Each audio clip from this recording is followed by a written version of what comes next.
আসসালামু আলাইকুম। Advanced learning একাডেমির পক্ষ থেকে সবাইকে জানাই অনেক অনেক শুভেচ্ছা ও অভিনন্দন। সুপ্রিয় সপ্তম শ্রেণীর শিক্ষার্থীরা, আজ সমাধান করব তোমাদের গণিত বইয়ের অনুশীলনী ৩ অর্থাৎ পরিমাপ এই অধ্যায়ের অঙ্ক নং ১৬, ১৭ এবং ১৮। এটা দেওয়া আছে তোমাদের ২০২৬ সালের গণিত বইয়ের পৃষ্ঠা ৪৮। আজ আমরা সমাধান করব ১৭, ১৮ এবং ১৯। ১৬ নং প্রশ্ন, এক খণ্ড জমিতে ২০ কেজি ৮৫০ গ্রাম সরিষা উৎপন্ন হলে অনুরূপ ৭ খণ্ড জমিতে মোট কি পরিমাণ সরিষা উৎপন্ন হবে? অর্থাৎ এক খণ্ড জমিতে যদি ২০ কেজি ৮৫০ গ্রাম সরিষা উৎপন্ন হয়, তাহলে ঠিক একই রকম আরও ৭ খণ্ড জমিতে মোট কি পরিমাণ সরিষা উৎপন্ন হবে, এটাই আমাদের বের করতে হবে। তো এখানে আমরা শুরুতে সাজাবো এক খণ্ড জমিতে। তাহলে এখানে আমরা লিখব যে শুরুতেই এক খণ্ড জমিতে সরিষা উৎপন্ন হয় ২০ কেজি ৮৫০ গ্রাম। এক খণ্ড জমিতে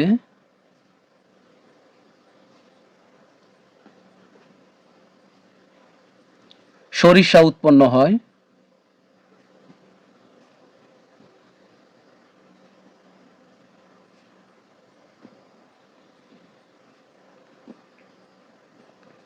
২০ কেজি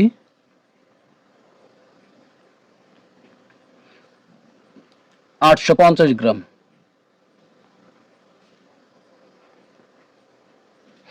এক খণ্ড জমিতে যা উৎপন্ন হবে ৭ খণ্ড জমিতে ঠিক তার চাইতে অনেক বেশি উৎপন্ন হবে। সুতরাং ৭ খণ্ড জমিতে সরিষা উৎপন্ন হয়, এখানে হচ্ছে উপরে কম নিচে বেশি হলে এখানে গিয়ে গুণ হবে। আমরা গুণ করব এই ২০ কেজি ৮৫০ গ্রাম। আমরা এই বাইরে আমরা গুণ দিয়ে লিখব এই ৭ সমান, এখানে আমরা গুণ করব ৭ আর ২০ গুণ করলে ৭ দুগুণ ১৪, তাহলে হবে ৮ শূন্য শূন্য ১৪০ কেজি। এখানে আমরা গুণ করব ৭ আর ০ গুণ করলে ০, আর ৭ আর ৫ গুণ করলে ৫ ৭ ৩৫, ৩৫-এর ৫ হাতে থেকে ৩, ২৭ ৫৬ আর ৩ হলো ৫৯, ৫৯৫০ গ্রাম। কি করলাম, এখানে ৭ দ্বারা ২০ কেজিকে গুণ করলাম হলো ১৪০ কেজি, আবার ৭ দ্বারা ৮৫০ গ্রামকে গুণ করলাম হলো ৫৯৫০ গ্রাম। তো এবার এখানে হবে ১৪০ কেজি। এখানে দেখো আছে কত, ৫৯৫০ গ্রাম। তার মানে এর ভিতরে কি কি আছে, ৫৯৫০ গ্রাম। তার মানে এখানে আছে ৫০০০ গ্রাম আর আছে হলো ৯৫০ গ্রাম। এটাকে যদি আমরা আলাদা করি, তাহলে এখানে আমরা লিখব, দেখো ৫৯৫০ গ্রামে কয় কেজি হয়? এখানে আছে কত, ৫৯৫০ গ্রাম। তার মানে এখানে ৫০০০ গ্রামও আছে, আবার ৯৫০ গ্রামও আছে। আমরা জানি ১০০০ গ্রামে ১ কেজি, তাহলে ৫০০০ গ্রামে হবে ৫ কেজি। এখান থেকে আমরা নিয়ে নিলাম ৫ কেজি, তাহলে এখানে হবে ৫ কেজি। অবশ্যই এখানে আমরা যোগ চিহ্ন দিব, ৫ কেজি আর বাকি থাকে কত, ৯৫০ গ্রাম। এখন এখানে আছে ১৪০ কেজি আর এখানে আছে ৫ কেজি, তাহলে হবে ১৪৫ কেজি।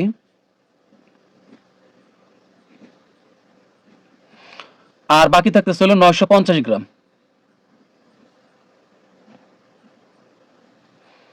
তো এখানে আমরা সাইডে নোট দিলে ভালো হবে,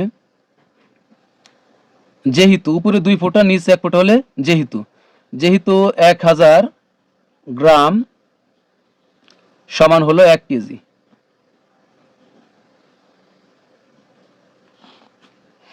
তো এটাই কিন্তু আমাদের উত্তর, ১৪৫ কেজি ৯৫০ গ্রাম। সুতরাং সরিষার পরিমাণ ১৪৫ কেজি ৯৫০ গ্রাম। এটাই হলো আমাদের উত্তর। এরপর আমরা সমাধান করব 17 নম্বর অঙ্ক। 17 নং প্রশ্ন, একটি মগের ভিতরের আয়তন 1500 ঘন সেন্টিমিটার হলে 270 লিটারে কত মগ পানি হবে? একটি মগের ভিতরের আয়তন 1500 ঘন সেন্টিমিটার হলে 270 লিটারে কত মগ পানি হবে? তো আমরা জানি যে পানির হিসাবটা করতে হয় লিটারে।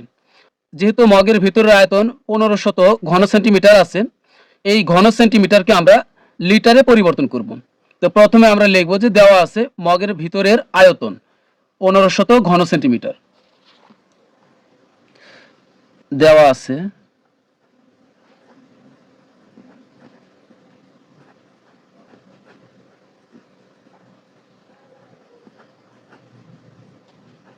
মগের ভিতরের আয়তন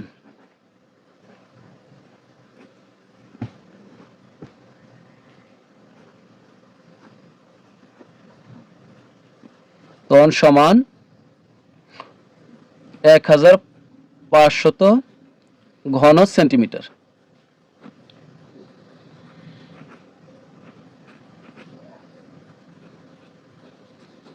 এখন এই ঘন সেন্টিমিটারকে আমরা লিটারে পরিবর্তন করব। আমরা জানি 1000 ঘন সেন্টিমিটার সমান হলো 1 লিটার। 1000 ঘন সেন্টিমিটার সমান হলো 1 লিটার। তার মানে হচ্ছে ঘন সেন্টিমিটার হলো ছোট আর লিটার হলো বড়। আমরা ছোট একক থেকে বড় এককে গেলে ভাগ করব। ছোট একক থেকে বড় এককে গেলে আমরা ভাগ করব। যেহেতু ঘন সেন্টিমিটার ছোট আর লিটার হলো বড়, তাই আমরা 1000 ঘন সেন্টিমিটার দ্বারা এই 1500কে যদি আমরা ভাগ করি তাহলে কিন্তু লিটার হয়ে যাবে। তো এখানে আমরা ভাগ করব, 1500কে ভাগ করব 1000 দ্বারা। যেহেতু আমরা 1000 দ্বারা ভাগ করেছি তাহলে কিন্তু এখানে আর ঘন সেন্টিমিটার লেখা যাবে না, এখন এখানে লিখতে হবে লিটার। এখানে আমরা লিখে দিব যেহেতু 1000 ঘন সেন্টিমিটার, সংক্ষেপে লিখলাম 1000 ঘন সেন্টিমিটার সমান হলো 1 লিটার।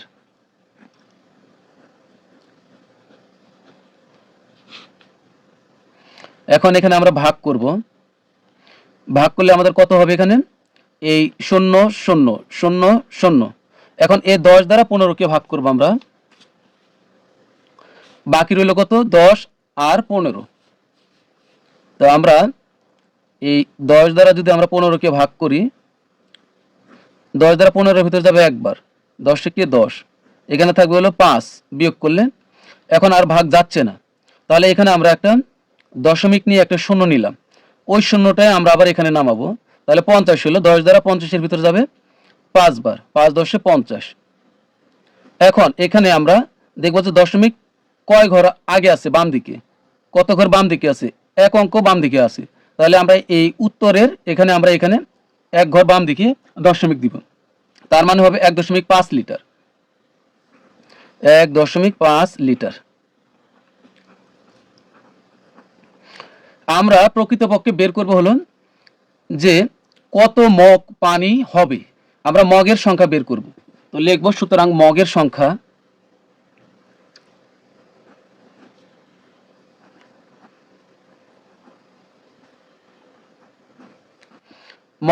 আমরা কিভাবে বের করব? মোট যে পানি আছে, পানিকে আমরা মগের ভেতরের আয়তন দ্বারা ভাগ করব। তো এখানে মোট পানি আগে লিখব আমরা, মোট পানি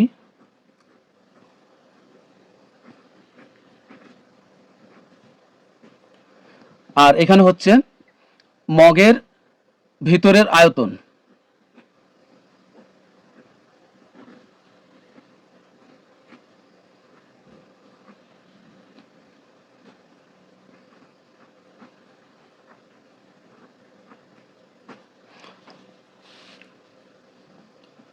প্রশ্নে দেখো দেওয়া আছে হলো 270 লিটারে কত মগ পানি হবে।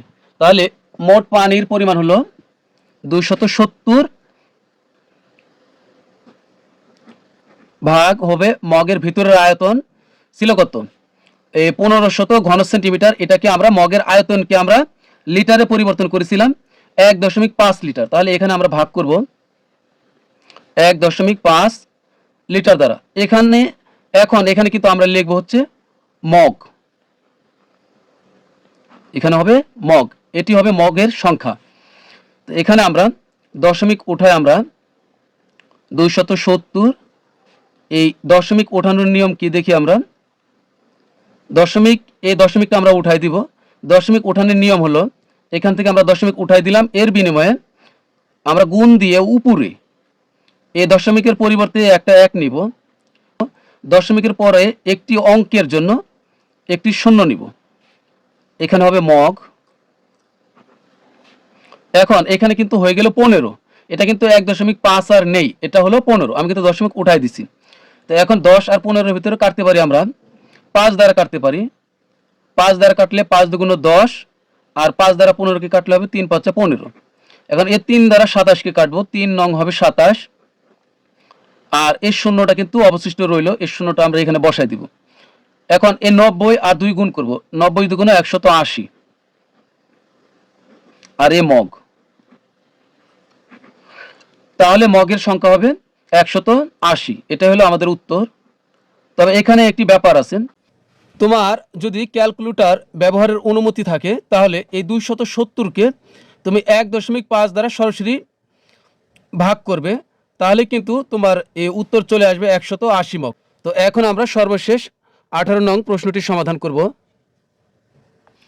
18 নং প্রশ্ন, এক ব্যবসায়ী কোনো একদিন 18 কেজি 300 গ্রাম চাল এবং 5 কেজি 750 গ্রাম লবণ বিক্রয় করেন। এই হিসাবে মাসে তিনি কি পরিমাণ চাল ও লবণ বিক্রয় করেন? অর্থাৎ একজন ব্যবসায়ী কোনো একদিন মানে একদিনে 18 কেজি 300 গ্রাম চাল এবং 5 কেজি 750 গ্রাম লবণ বিক্রয় করেন। এই হিসাবে মাসে মানে 30 দিনে কি পরিমাণ চাল ও লবণ বিক্রয় করেন? তো এখানে আমরা দেখো, তিনি চালও বিক্রি করতেছেন আবার লবণও বিক্রি করতেছেন। তাহলে এই 30 দিনের হিসাবে আমরা চালের হিসাবটা আলাদা করব, আবার লবণের হিসাব আলাদা করব। আমরা চালের সাথে লবণ কি মিশিয়ে দিব না। তাহলে প্রথমে আমরা লিখব যে আমরা জানি 1 মাস সমান 30 দিন, যেহেতু আমরা এখানে 30 দিনের হিসাব করব। 18 নং প্রশ্ন, শুরুতে আমরা লিখব আমরা জানি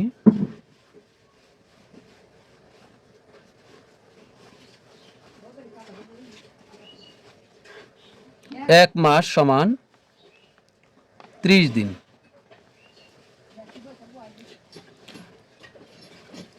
আমরা বের করব 30 দিনে কি পরিমাণ চাল বিক্রয় করেন এবং 30 দিনে কি পরিমাণ লবণ বিক্রয় করেন।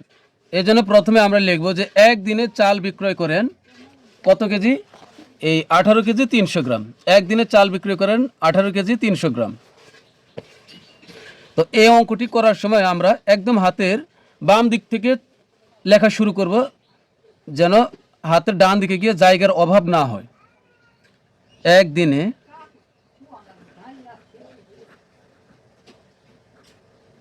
চাল বিক্রয় করেন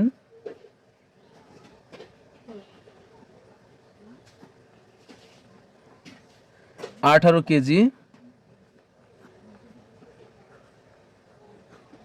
300 গ্রাম।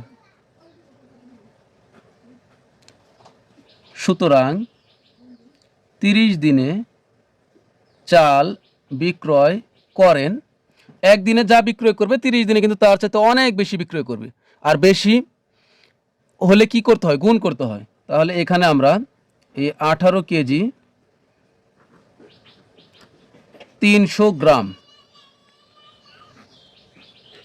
এটাকে আমরা গুণ করব এই 30 দ্বারা, এখানে লিখব গুণ দিয়ে 30। তার মানে 30 দ্বারা 18 কেজিকে গুণ করা হচ্ছে, আবার এই 30 দ্বারা 300 গ্রামকেও গুণ করা হচ্ছে। এখন আমরা এখানে গুণ করব 3 আর 18 গুণ করলে 3 18 54। যেহেতু এখানে শূন্য আছে আর শূন্যটা আমরা এখানে দিয়ে দিলাম, তার মানে 30 আর 18 গুণ করলে হবে 540। এটা গুণ করলাম 18 কেজিকে, তাহলে এখানে হবে কেজি। আবার এই 30 দ্বারা আমরা 300 গ্রামকে গুণ করব, তাহলে এই 3 আর এই 3 গুণ করলে 3 3 9, আর এখানে 2 শূন্য, এখানে 1 শূন্য, তাহলে 3 শূন্য। এখন এখানে হবে গ্রাম। এখানে কি করলাম, এ 30 দ্বারা 18 কেজিকে গুণ করলাম, হলো 540 কেজি। আবার এই 30 দ্বারা আমরা 300 গ্রামকে গুণ করলাম, হয়ে গেল 9000 গ্রাম। এখন এখানে দেখো 540 কেজি যা আছে তাই থাকলো, এখানে দেখো 9000 গ্রাম আছে। এখানে 9000 গ্রাম মানে কয় কেজি হয়? আমরা জানি 1000 গ্রামে 1 কেজি, তাহলে 9000 গ্রামে 9 কেজি। এখানে আমরা যোগ দিয়ে লিখব 9 কেজি। 9000 গ্রাম সমান 9 কেজি, এটা আমরা যোগ দিয়ে লিখলাম। তো এখানে যদি তোমরা সাইডে এটা লিখে দাও সবচেয়ে ভালো হবে, যেহেতু উপরে 2 ফুটা নিচে 1 ফুটা হলে যেহেতু 1000 গ্রাম সমান হলো 1 কেজি।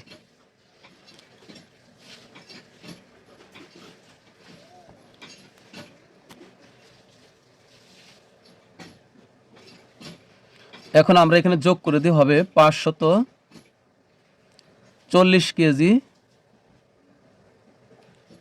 না 549 কেজি হবে। আমরা সরি 540 কেজির সাথে 9 যোগ করে দিলাম, হয়ে গেল 549 কেজি। বিক্রয় তিনি 30 দিনে কি পরিমাণ চাল বিক্রয় করবেন এটা এখানে বের হলো। এখন আমরা বের করব লবণ।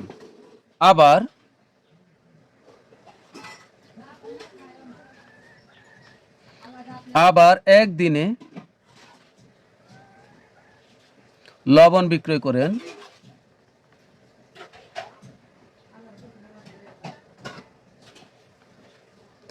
একদিনে লবণ বিক্রয় করেন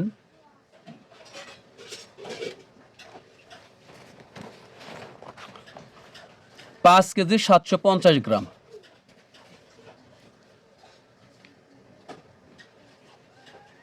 5 কেজি 750 গ্রাম। এখানে এখন দিব, সুতরাং 30 দিনে লবণ বিক্রয় করেন, এইটা 5 কেজি 750 গ্রামের সাথে আমরা 30 গুণ করব। 5 কেজি 750 গ্রাম গুণ হবে 30। এখানে আমরা গুণ করি, 5 আর 30 গুণ করলে 5 30 হবে 150, মানে 150 কেজি। 30 দ্বারা 5 কেজিকে গুণ করলে 150 কেজি হবে। এবার এই 30 দ্বারা আবার 750 গ্রামকে গুণ করব, তাহলে কত হবে?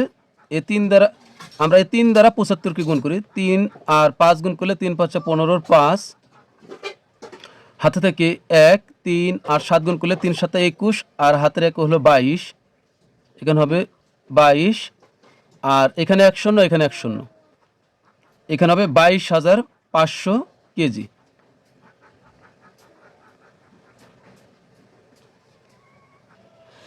এবার এখানে 150 কেজি যা আছে আমরা তাই রাখবো। সরি, এখানে আমরা গ্রাম কি গুণ করেছিলাম, তাহলে এখানে গ্রাম হবে, আমি দুঃখিত, এখানে হবে গ্রাম। এবার এখানে দেখো কি কি আছে, হলো 22,500 গ্রাম। এখন এখানে আছে দেখো, হলো 22,000ও আছে, আবার এখানে 500ও আছে, 22,000 গ্রামও আছে, আবার এখানে কিন্তু 500 গ্রামও আছে। তার মানে এই দুইটা যোগ করলে হবে 22,500 গ্রাম। তো আমরা জানি 1000 গ্রামে হলো 1 কেজি, তাহলে 22,000 গ্রামে এখানে হবে 22 কেজি, আর এখানে 500 গ্রাম যা আছে এখানে 500 গ্রামই থাকবে। তার মানে এখানে দেখো আমরা 22,500 গ্রাম, এখান থেকে আমরা যদি 22,000 গ্রাম, অর্থাৎ 22,000 গ্রামে হলো 22 কেজি, এখানে আমরা যোগ দিয়ে এই কেজির সাথে এই কেজি আমরা একসাথে লিখব, 22 কেজি। এখান থেকে আমরা 22,000 গ্রাম নিয়ে নিলাম, 22,000 গ্রাম মানে 22 কেজি, আর এখানে থাকতেছিল 500 গ্রাম, বাকি থাকে 500 গ্রাম। তো এবার আমরা এখানে যোগ করে দিই 150 কেজি আর 22 কেজি, এটাও কেজি এটাও কেজি, যোগ করে দিই 50 আর 22 হবে 150 আর 22 যোগ করলে হবে 172 কেজি, আর এখানে 500 গ্রাম যা আছে তাই। তো এখন আমরা কিন্তু এক মাসে কি পরিমাণ চাল বিক্রয় করেন আর এক মাসে কি পরিমাণ লবণ বিক্রয় করেন তা সবই আমরা পেয়ে গেলাম। তো এখন আমরা একটু সাজিয়ে লিখব। এই হিসেবে মাসে তিনি কি পরিমাণ চাল ও লবণ বিক্রয় করেন। তাহলে আমরা লিখব মাসে তিনি, সুতরাং মাসে তিনি, এই যে প্রথম 549 কেজি, মাসে তিনি 549 কেজি চাল এবং 172 কেজি 500 গ্রাম লবণ বিক্রয় করেন।